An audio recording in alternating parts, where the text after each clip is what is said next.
હીરાના વેપારી સાથે ₹93 લાખની છેતરપિંડી થઈ હોવાની 2 ઈસમો વિરુદ્ધ નીલમબાગ પોલીસ મથક ખાતે ફરિયાદ નોંધાતા પોલીસે એક આરોપીને ઝડપી લીધો।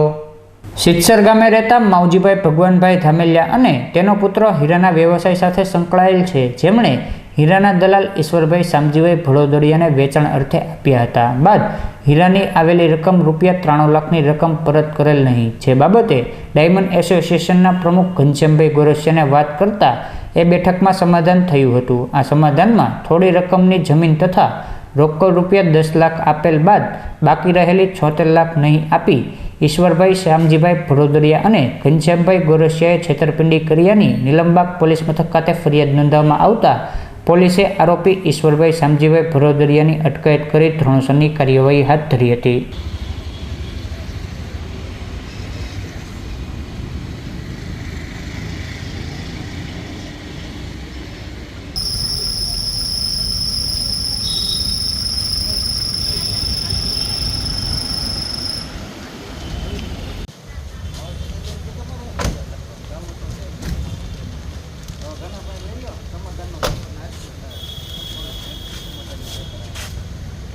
એને હારે રાખો ને ભાઈ।